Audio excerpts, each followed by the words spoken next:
बहुत बहुत स्वागत है आप सभी का। आपके साथ मैं हूं अभिलाष मिश्रा। आपकी बात मध्य प्रदेश छत्तीसगढ़ आप देख रहे हैं। कोरोना की दूसरी लहर से पूरे देश में जंग जारी है। वहीं इस सब के बीच मध्य प्रदेश के लोगों को कोरोना के बीच महंगाई की दोहरी मार पड़ रही है। मध्य प्रदेश के कई शहरों में पेट्रोल ने शतक लगा दिया, जिसका लोगों की जिंदगी से जुड़ी कई चीजों पर सीधा असर पड़ेगा। इसके अलावा कोरोना कर्फ्यू में जमाखोर और दूसरी वजहों से खाने पीने की चीजें पहले ही काफी महंगी हो चुकी हैं। ऐसे में कोरोना काल में पहले से चौपट काम धंधे ने लोगों की मुसीबत को और बढ़ा दिया है। आज इसी मुद्दे पर चर्चा करेंगे।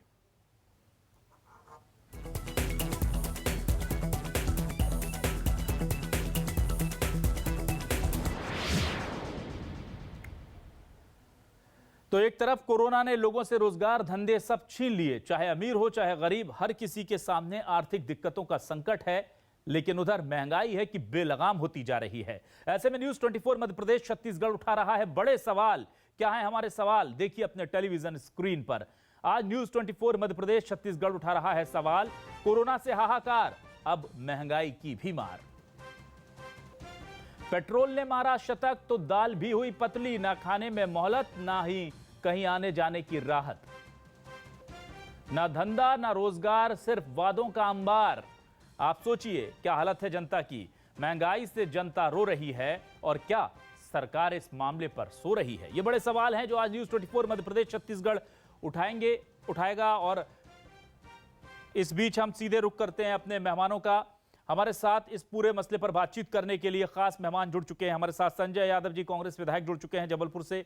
उनका बहुत बहुत स्वागत है न्यूज 24 मध्य प्रदेश छत्तीसगढ़ पर। और हमारे साथ हरिशंकर खटीक, बीजेपी विधायक, पूर्व मंत्री, हमारे साथ जुड़ चुके हैं। हरिशंकर जी, आपका भी बहुत बहुत स्वागत न्यूज 24 मध्य प्रदेश छत्तीसगढ़ पर। सबसे पहले संजय यादव जी, आपके पास आता हूं। एक तरफ तो काम धंधे सब चौपट हैं, हम देख रहे हैं कि अच्छे से अच्छे जो धन्ना सेठ थे वो भी आज करा रहे हैं, क्योंकि आमदनी 1 रुपये नहीं है। और अगर घर में कोई बीमार पड़ जाए तो 2-4 लाख रुपए अस्पताल को देने ही पड़ते हैं। ऐसे में अब क्या महंगाई आपको लग रहा है कि बेलगाम हो गई है? पेट्रोल 100 रुपए चल रहा है, दाल की बात मत कीजिए, रिफाइंड ऑयल की बात मत कीजिए, हर जगह बहुत ज्यादा महंगाई है।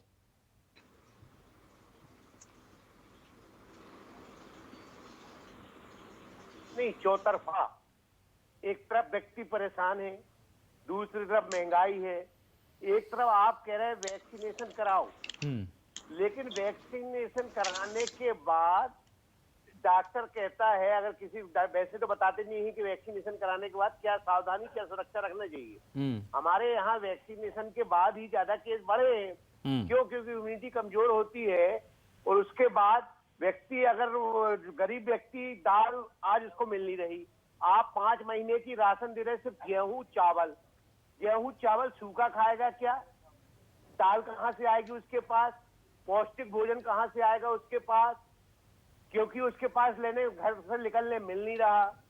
वो निकलने मिल रहा अगर धोखे से, तो डबल कीमत में मिल रही। वो फिर पेट्रोल लेने कहाँ से? पेट्रोल उसको इतना महंगा मिलेगा कि बेचारा जितने का ढोल नहीं उतने का मजीरा। इस समय सरकार ने इतनी दयनीय स्थिति कर दी है, भारत सरकार ने देश की, कि आदमी खून के आंसू रो रहा, इसलिए सड़क पे नहीं बता पा रहा कि लॉकडाउन लगा हुआ है। नहीं तो लॉकडाउन तो खुलने दो, फिर क्या स्थिति होगी जनता की? मार काट मचेगी। हम मेहनत सभी कर रहे हैं कि हम कोरोना को रोकें, लेकिन महंगाई तो रोकना सरकार के हाथ में है। कोरोना चलो सरकार नहीं रोक पाई, इसमें असफल थी सरकार, भारत सरकार, चाहे कोई भी सरकार हो। कोरोना जो भारत में फैला है उसमें सरकार दोषी है, क्योंकि हम व्यवस्था नहीं बना पाए थे। इन 6 महीने हम कुछ नहीं कर पाए थे, उसका दोष कहीं ना कहीं हम भुगत रहे हैं। अब सरकार काम कर रही, इसमें दो राय नहीं है। या विधायक के जनप्रतिनिधि मेहनत कर रहे हैं, इसमें कहीं दो राय नहीं है। लेकिन भारत सरकार जिस तरह से महंगाई बढ़ा रही है, उस तरह आदमी चौतरफा मार से गिर रहा है। और जो सबसे बड़ी परेशानी हो रही है, वो परेशानी हो रही मिडिल क्लास की, मध्यम वर्ग की। मध्यम वर्ग न राशन मिल सकती है उसको, न किसी के आगे हाथ फैला सकता है, तो वो बेचारा जाएगा कहां? अगर मिडिल क्लास को कोई कोविड हो गया तो उसका तो घर बिकने लगा। ठीक, बिल्कुल, तो सब कुछ चला गया। संजय जी, इस समय बहुत बुरी स्थिति है, दयनीय स्थिति है। इस मोदी सरकार ने भारत देश को फिर 60 साल पीछे कर दिया है। ठीक है, हरिशंकर खटीक जी के पास चलते हैं।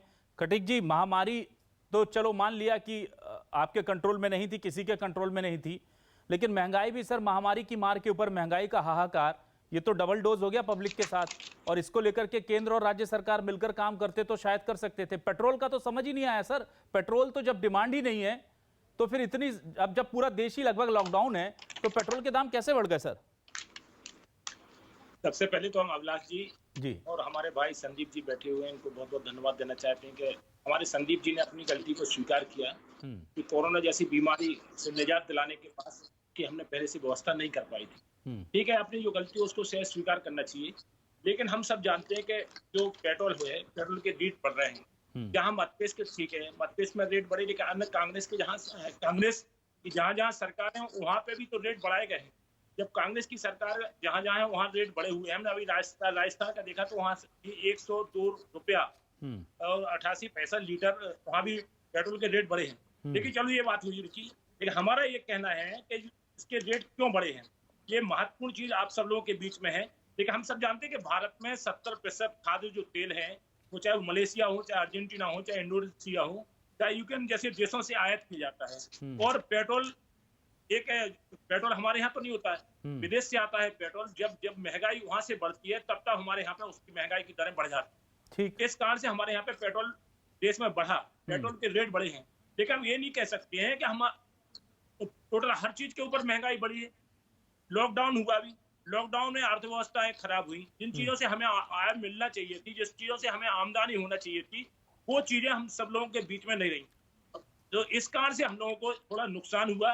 नुकसान होने के साथ साथ रेट हमारे बढ़े हैं। लेकिन महत्वपूर्ण चीज तो ये है, सबसे बड़ी महत्वपूर्ण चीज है कि महामारी के दौरान अधिक महंगाई क्यों बढ़ी। एक सप्लाई बाधा आने में होती है, जो लॉकडाउन लगा उससे महंगाई बढ़ी। लॉकडाउन के चलते बुद्धिजीवी हमारे भाई बैठे हैं, लॉकडाउन के चलते डिमांड में अचानक कमी आई, लेकिन मांग की तुलना में सप्लाई में रुकावट अधिक रही, लिहाजा महंगाई का दबाव बढ़ा। इस कारण से थोड़ी बहुत महंगाई बढ़ी है। अंतर्राष्ट्रीय बाजार में कच्चे तेल की कीमतों में तेजी भी महंगाई बढ़ने की वजह है, काफी समय से यह दबी हुई, इस कारण से थोड़ा वो हुआ। लेकिन सरकार की ओर से दिए गए राहत की बात हमारे संदीप की बात नहीं कर रहे हैं। हमारे देश के प्रधानमंत्री जी ने पूरे देश की 80% जनता को 2 महीने का राशन फ्री देने का काम किया है। ये सौभाग्य हमारे देश के प्रधानमंत्री जी ने और मध्य प्रदेश के मुख्यमंत्री शिवराज सिंह चौहान जी ने 3 माह का राशन एक मुश्त देने का प्रावधान हमारे मध्य प्रदेश के मुख्यमंत्री शिवराज सिंह चौहान जी ने किया है। लेकिन इनको इस बात की भी चिंता होना चाहिए कि हमारी सरकार ने पलंगों की व्यवस्था करने का भी काम किया, ऑक्सीजन हर जिले में ऑक्सीजन के प्लांट लगाने का भी काम किया, दवाइयां और इंजेक्शन भी देने का प्रावधान किया कि निःशुल्क मिले। और बड़े से बड़े अस्पतालों में लेकिन हरिशंकर जी इसी बीच में इलाज फ्री हो, वेंटिलेटर भी उसको मिले, हरिशंकर जी व्यक्ति को मिले। बिल्कुल, लेकिन एक चीज सरकार ने प्रावधान किया जी, एक चीज हरिशंकर जी एक चीज और जानना चाह रहा था। बोल रहे थे, लेकिन सरकार की जो सुविधाएं सरकार के द्वारा दी जा रही है लॉकडाउन की स्थिति में, क्योंकि लोग रुक गए हैं, हम सब लोग भी आह्वान कर रहे हैं, हमारे देश के प्रधानमंत्री जी भी आह्वान कर रहे हैं, मध्य प्रदेश के मुख्यमंत्री शिवराज सिंह चौहान भी आह्वान कर रहे हैं कि हम सब लोग अपने घरों में रहें। ठीक है, घरों में रहें और घर में रहेंगे हम। तो जो हरिशंकर जी क्या आप सुन पा रहे हैं मुझे? हाँ जी, हरिशंकर जी घरों में रहें, ठीक है। आपने डीएपी 60% बढ़ा दिया, किसान की फसल तो बिकी नहीं सर, वो तो सब्जियां उसकी सड़ गई। क्योंकि अच्छा एक चीज और, सप्लाई में रुकावट की आपने बात कही, तो ये जो जरूरी चीजें हैं जिनसे दाम बढ़ सकते हैं, इसकी सप्लाई प्रभावित ना हो, ये जिम्मेदारी भी तो केंद्र और राज्य सरकार की है ना सर, उसके लिए विपक्ष थोड़ी करेगा। तो ये तो रुकावट आप लोगों के फेलियर है अगर हुई है तो, और अगर हुई है तो ऑब्वियस सी चीज है कि उसका कम से कम खामियाजा आम जनता क्यों भुगते। और दूसरा, डीएपी जैसी चीज को आपने बढ़ा दिया, किसान तो वैसे ही मर रहा है, उसकी तो फसल सड़ रही है खेतों में, वो करेगा क्या सर? डीएपी के दाम बढ़ गए। इसके लिए हम आपको बताना चाहते हैं। संजय जी मैं आपके पास आ रहा हूं। संजय जी एक बार हरिशंकर जी का जवाब लेकर आपके पास आ रहा हूं। मेरी एक मिनट बात सुन ले। हरिशंकर जी ने एक सेकंड बीच में बात कही, नहीं बोले ना हरिशंकर भैया, एक मिनट भाई साहब, हमारे भाई एक मिनट, एक आप बोल लेना, मैं आपको बीच में कहीं नहीं रोक रहा हूँ। नहीं, हमारी पूरी बात तो हो जाने दें, हमारी पूरी बात तो कम से कम हो जाने दें। इसके बाद आप बोल लीजिए। संजय जी आपके पास आ जाएंगे, अभी बहुत वक्त पड़ा। हमारा ये कहना है कि जनवरी 2021 में मुद्रास्फीति की दर 6% तक हो गई थी और 6.5 भी अब सितंबर 2021 तक आने की संभावना है। लेकिन फिर से उसको अगर एवरेज निकाला जाए तो 6% आने की पूरी संभावना रहेगी। महाराष्ट्र और कर्नाटक और आंध्र प्रदेश में अनियमित बारिश के कारण प्याज की फसलें भी देरी से हुई हैं, जिससे प्याज के दाम बढ़े।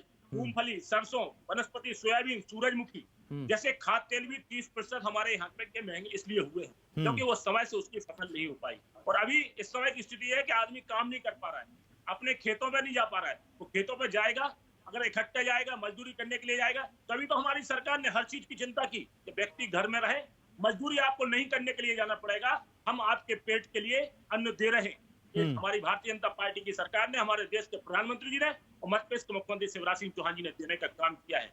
अब संक्रमण की टीम हम तोड़ पाएंगे। एक सहयोग की भावना होना चाहिए, इसमें ना भाजपा, ना कांग्रेस, ना कोई अन्य दल, इसमें एक जन सहयोग की बात होना चाहिए कि हम जन सहयोग के आधार पर कोरोना को भगाने का काम करेंगे। मोहल्ला समिति जो बनी है उसके आधार पर भी हम मोहल्ले में रहें। ठीक है संजय जी, ठीक है संजय जी आप सवाल कर सकते हैं। डीएपी को लेकर मैंने सवाल किया था, उस पर जवाब का इंतजार रहेगा मुझे। संजय जी आप भी सवाल कर सकते हैं। देखिए हरिशंकर जी बड़े सीनियर नेता हैं, मंत्री भी रह चुके हैं जी, लेकिन इन लोगों की एक आदत खराब है। ये रट्टा जैसे वो तोता को नहीं पढ़ाया जाता है, अपनी बात, कुछ बात तो वो अच्छी बोल रहे हैं। मैं भी धन्यवाद देता हूं माननीय प्रधानमंत्री जी को कि 2 महीने का राशन माननीय मोदी साहब ने, 3 महीने का राशन आदरणीय शिवराज जी ने दिया, 5 महीने का। तो हरिशंकर खटीक जी से साहब से मैं ये पूछना चाहता हूं कि जिसको कोविड हो जाता है, डॉक्टर क्या सलाह देते? पौष्टिक खाना है तो उसको दाल बहुत जरूरी रहती है, सोयाबीन की बड़ी बहुत जरूरी है, राजमा बहुत जरूरी है और मसाले बहुत जरूरी है। लेकिन क्या आज एक गरीब की हालत, आपने 5 महीने का राशन दे दिया, बहुत पुण्य का काम किया, ईश्वर आपको उम्र दे, लंबी उम्र दे मोदी जी को, शिवराज जी को। लेकिन क्या वो सूखी रोटी और सूखा चावल खाएगा क्या? इसके बारे में आप विचार नहीं कर रहे क्या? क्योंकि दाल इतनी महंगी है, तेल इतना महंगा है, और फिर लेने जाएगा कहां से? क्योंकि फिर पेट्रोल 100 रुपए का, 150 रुपए का है, तो वो कहां से लाएगा बेचारा दाल? क्योंकि गांव में तो और महंगी मिलती थी, अगर वो शहर लेने आएगा तो लोगों को आपने मजबूर कर दिया है कि सूखी रोटी और सूखा भात खाइए और मोदी के गुण गाइए, आपको दाल नहीं मिलेगी। गरीब को अधिकार ही नहीं है न दाल का, न तेल का, न शक्कर का, न पत्ती का। उसको अधिकार आपने छीन लिया है। और सोनिया गांधी जी जो रोज खाद्यान्न मध्याह्न भोजन का अधिकार लाई थी, वो सोनिया गांधी जी की देने आपको धन्यवाद देना चाहिए। अब जो उस समय, आज जिस समय पेट्रोल के दाम बढ़ते थे, आपने जो गिनाया इंडोस ने या क्या क्या गिना दिया, उस समय तो आप कहा करते थे बहुत हुई महंगाई की मार, अब की बार मोदी सरकार, जब 60 रुपए पर डीजल था।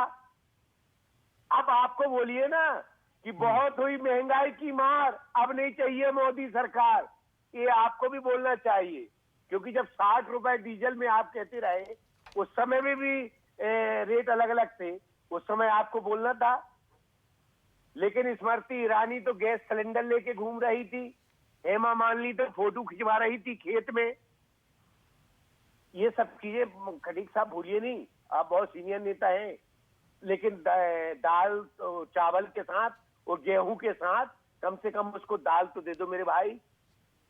बिल्कुल, सूखी रोटी खाने तो बिल्कुल। संजय जी आपके पास आएंगे। हरिशंकर जी जवाब देना चाहेंगे आप? और मेरा डीएपी वाला सवाल अधूरा रह गया, किसानों से जुड़ा सवाल है सर, और आप तो किसानों के लिए उनका दर्द बहुत अच्छे से समझते हैं। बुंदेलखंड के किसान कितने परेशान हैं इस वक्त, उनको लेकर के क्या कहेंगे आप? सीधे 60% बढ़ा दिया सर, कोई तरस भी नहीं आया, और बढ़ भी रहा था तो सरकार को थोड़ा सा अपने ऊपर ले लेना था बोझ। ये तो बहुत ज्यादा जाती हो गई है सर। किसानों के लिए इस चीज की भी सरकार को हमेशा सरकार ने चिंता की है। उर्वरक के लिए भी कि किस प्रकार से उनके यूरिया खाद वगैरह है, उनके दाम किस प्रकार से घटे, कम से कम हों, इसके लिए सरकार ने प्रयास भी किए। लेकिन सरकार के इसके साथ साथ ये भी चिंता करना चाहिए कि कांग्रेस के कार्यकाल में 18% ब्याज दरों पर किसानों को कर्जा दिया जाता था। ठीक है। लेकिन मध्य प्रदेश में भारतीय जनता पार्टी की सरकार ने 0% ब्याज दर पर किसानों को कर्जा देने का काम किया। एक तो एक चीज ये भी है, दूसरा किसानों के हित में सरकार ने ऐसे अनेकों ऐसे निर्णय लिए हैं तो कांग्रेस कभी जीवन में सोच नहीं सकती। और सोचना, भारतीय जनता पार्टी की सरकार ने काम किया किसानों के लिए। डीएपी के जो आप बोल रहे हैं आपके रेट बड़े हैं, सरकार उसके लिए भी चिंता कर रही होगी। लेकिन संदीप यादव जी हमारे बहुत जिम्मेवार सदस्य हैं, संस्कारधानी शहर से आते हैं, और संस्कार संजय जी, संजय यादव जी, संजय यादव जी, संस्कारधानी से हरिशंकर जी, संजय यादव जी, ये इनसे कहना है कि हमारे मध्य प्रदेश के मुख्यमंत्री शिवराज सिंह चौहान जी अभी जबलपुर में गए थे, वहां पे क्राइसमस मीटिंग भी उन्होंने अटेंड की थी। सम्मानीय विधायक सांसद महोदय लोगों को भी बुलाया गया था। उस समय आपने ये बात क्यों नहीं रखी कि सूखी रोटी और सूखा भात, ये आपको ये भी चिंता करना चाहिए। सरकार इतना तो कम से कम दे रही, इसके आधार पे भी आप बोल रहे हैं कि महंगाई बढ़ रही है। अगर इसके आधार पे अगर आपको महंगाई बढ़ती हुई दिखाई दे रही है, माननीय शिवराज जी चौहान का मैं धन्यवाद देता हूँ। हरिशंकर भैया जबलपुर आए थे, शिवराज जी का धन्यवाद देता हूँ कि उन्होंने हम लोगों को सुना, व्यक्तिगत रूप से भी सुना और उसको समझने का प्रयास करके उसको हल करवाने का काम किया। और जो आप बात बोल रहे हैं, मैंने उनसे कहा था कि आदरणीय मुख्यमंत्री जी, आप 5 महीने का राशन दे रहे हैं, आपको धन्यवाद, लेकिन मेरा निवेदन है कि आप विधायक निधि से हमें अनुमति दे दें कि हम उसको अन्य किट दे सकें। मैं ये नहीं कह रहा हूं सरकार दे दे, हमारे जो विधायक निधि है उसका आप अधिकार दे दो कि जिनको हम राशन दे रहे हैं, 80% लोगों को अगर राशन दे रहे हैं, तो हम उनको अपनी विधायक निधि से कम 5 महीने का दाल, तेल और पौष्टिक सामग्री दे सके। आप माननीय शिवराज जी से बात करके विधायक निधि से दिलवाने की अनुमति दिलवा दीजिए ना। हम कहते सरकार ने दे, वैसे सरकार भी दे दे तो कौन सी बुराई बात है। लेकिन अगर आप विधायक निधि से अनुमति दिलवा दो आप हमें, मैं अपने विधानसभा में देने तैयार हूँ। नहीं तो आपको लेटर लिख के उसी समय देना चाहिए था माननीय मुख्यमंत्री महोदय को। ऐसा नहीं कि आप मुख्यमंत्री जी को दे दिया, आप पूछ लीजिए ना, आपको लिख के आप पूछ लीजिए मुख्यमंत्री जी से, लिख के दिया आप पूछ लीजिएगा मुख्यमंत्री जी से, अरविंद भदौरिया जी से विधायक विकास निधि से, हरिशंकर भैया, आप हरिशंकर भदौरिया साहब से पूछ लीजिए कि संजय यादव ने ऐसा लेटर दिया कि नहीं दिया। उपकरण खरीदने के लिए भी सरकार बोल रही है कि विधायक विकास निधि से खरीदिए। जहाँ ऑक्सीजन के प्लांट नहीं है आप खरीदिए, जहाँ ऑक्सीजन के कंसेंट्रेटर नहीं है वो आप खरीदिए, जहाँ इंजेक्शन नहीं है वो खरीदिए। सरकार जी खोल करके बोल रही है कि आपकी विधायक विकास निधि, क्योंकि जनता के लिए है, जनता के लिए समर्पित राशि है। वो विकास जब अच्छा लगेगा जब जनता का जीवन होगा। विधायक विकास निधि का आप उपयोग कीजिए। विधायक विकास निधि से आप जो भी नहीं, उसमें अनुमति नहीं है ना, मैंने आज पूछा रहा। आप वेंटिलेटर भी खरीद सकते हैं, आप जो भी आप चाहें हम स्वास्थ्य सुविधाओं से संबंधित चीजें दे सकते हैं, लेकिन किराना देने की अनुमति नहीं मिली। आपको अनुमति नहीं मिली, आप करवा दो ना हरिशंकर भैया। हम लोग तो बात रखेंगे कि आपने ये बात रखी है, हम सब लोग बात रखेंगे। अब कब रखेंगे, अभी रख दो ना। आपको इस चीज के लिए भी आपको धन्यवाद देना चाहिए कि बीजेपी और बीजेपी से संबंधित धन्यवाद दे रहा हूँ ना। जहाँ भी सरकारें हैं वहाँ निःशुल्क मुफ्त टीके उपलब्ध कराने का सरकार ने प्रयास किया है और वहाँ पे इंजेक्शन लगने का काम बहुत बहुत धन्यवाद। भारत में बनी हुई बहुत बहुत धन्यवाद। किसी राजनीतिक एहसान मंद रहेंगे, ये सबके लिए है, युवाओं के लिए भी आ रही है, कम से कम सूखी रोटी ना खिलाओ, पूरे देश के लिए आ रही है, सूखा भात ना खिलाओ। आप बार बार बोलते हैं। बहुत बहुत धन्यवाद आपके प्रणाम करती है जनता। जितने लोग ऊपर चले गए बेचारे, उनकी आत्मा को शांति दे, वो भी शिवराज जी को याद करे किया है। आप थोड़ा सा कि मोदी के कार्यकाल में इतने जल्दी स्वर्ग सुधार गई, इसकी आय नहीं मोदी चला गया। देश के प्रधानमंत्री मोदी जी ने जो किया है वो देश और दुनिया का कोई प्रधानमंत्री नहीं कर सकता। ठीक है, हमारे मध्य आज कितनी लाशें चल रही है, तो कोई भी इसके पहले किसी देश के प्रधानमंत्री के नेतृत्व में इतनी लाशें नहीं जली। हरिशंकर भाई, 15 महीने की सरकार कुछ लोगों को बहाया जा रहा है गंगा में, की सरकार ने शमशान घाट में। ठीक है संजय जी, संजय जी मुद्दे से भटक जाएंगे, खटीक जी मुद्दे से भटक जाएंगे, वापस मुद्दे पर आते हैं। खटीक जी देखिए, यहां पर सीधा सवाल मेरा यह है कि रसोई के तमाम चीजों के दाम बहुत ज्यादा बढ़ चुके हैं, धंधा चौपट हो चुका है, जिसके लगभग 30-40% लोग ऐसे हैं जिनके घर से कोई ना कोई आदमी बीमार हुआ है। और आपको पता है कि अस्पतालों में क्या हाल हुए हैं, एक रेमडेसिविर इंजेक्शन के लिए कितना लोग परेशान हुए हैं। प्राइवेट अस्पतालों में जो चला गया उसको तो 10-20 साल का बजट ही बिगड़ गया है, कर्जे ले लेकर के लोगों ने जमीनें बेच करके इलाज कराया है। अब ऐसे में सरकार क्या राहत फौरी तौर पर दे सकती है, क्या कोई इसकी योजना है, या ये पेट्रोल इसी रफ्तार से रॉकेट की तरह चलता रहेगा, खाने का तेल इसी रफ्तार से बढ़ता रहेगा? खाने के तेल में हम देख रहे हैं 20% के आसपास का उछाल आ गया है। महंगाई हुई है तो उसका पीछे कोई सॉलिड रीजन होना चाहिए। जब सप्लाई आप सुचारू कर देंगे तो चीजें काफी हद तक कम हो जाएंगी। सप्लाई तो सरकार कर सकती है ना सर। ठीक, हम सबसे पहले आपको अभिलाष जी बताते हैं कि आप स्वयं जानते हैं जी कि हमारे देश में पेट्रोल और डीजल कहां से आता है। जब विदेश से पेट्रोल और डीजल आता है तो वो पहले भी तो वही आता रहा सर, लेकिन खटीक जी यहाँ पर आता है, वहाँ तो पहले भी आता रहा। नहीं तो आप बार-बार वही रट रहे हैं कि देश में यहाँ से आता है पेट्रोल डीजल, पहले भी तो आता रहा मनमोहन सिंह जी की सरकार के समय। यहाँ के बढ़ाए तब तो 60 रुपए था। थोड़ा वैट कम कर लीजिए ना सर। अब 100 रुपए हो गया तो बोले वहाँ से आता है। थोड़ा सा वैट कम कर लीजिए ना सर। मेरे को लगता है देश की दूरी बढ़ गई। सर थोड़ा सा वैट कम कर लीजिए। जहाँ से पेट्रोल डीजल आता है विदेश से हमारे यहाँ पेट्रोल और डीजल आ रहा है, हाँ, और जो वहाँ पे उनने रेट बढ़ाए हैं उतने ही रेट यहाँ पर बढ़े हैं। सर नहीं है स्मृति ईरानी कहाँ गई? खटीक जी आप खटीक जी समय बहुत कम है। खटीक जी कम होंगे, ऐसा काट रही थी फसल मथुरा में। किसी ठीक है ठीक है खटीक जी, मैं संजय लास्ट का 1 मिनट बचा है, लास्ट का 1 मिनट बचा। संजय जी एक अंतिम कमेंट आपसे लूंगा जी। खटीक जी आपके पास आ रहा हूँ। बहुत हुई महंगाई की मार, बस करो मोदी सरकार। ठीक, ओके। मार डाला यार, कितने लोगों को मारोगे यार मेरे भाई, बड़े भाई। नहीं ऐसा कुछ नहीं है, इस सुविधाएं भी तो मिल रही है आपको, जहाँ अच्छा हो रहा वो। अरे कहा की खटीक जी ठीक है, समय कम है सर संजय जी, हरिशंकर जी देने का काम सरकार करने जा रही है, उसके लिए तो सोचिए आप। संजय जी, हरिशंकर जी बस एक अंतिम सहयोग कीजिए। ठीक संजय जी, खटीक जी मैं माफी चाहूंगा, वक्त कम है कर्फ्यू लगाइए आप जी। खटीक जी माफी चाहूंगा, वक्त कम है। मैं बस इतना कहना चाह रहा था खटीक जी कि आप सरकार से थोड़ी दरख्वास्त कर लें कि वैट जो है पेट्रोल की जो विदेशों से आता है, आप बार बार दुहाई दे रहे हैं, सबको पता है किस कीमत पर आता है, और केंद्र में भी आपकी सरकार है और राज्य में भी आपकी सरकार है। 2-4%, 1% वो छोड़ दें, 1% ये छोड़ दें तो जनता को बहुत बड़ी राहत मिल जाएगी सर। एक बार आप चूंकि मंत्री हैं, आपकी पार्टी में आपको बहुत सीरियसली सुना जाता है, तो एक बार आप थोड़ी डिमांड कर लेंगे तो शायद जनता का दर्द कुछ हल्का हो जाए।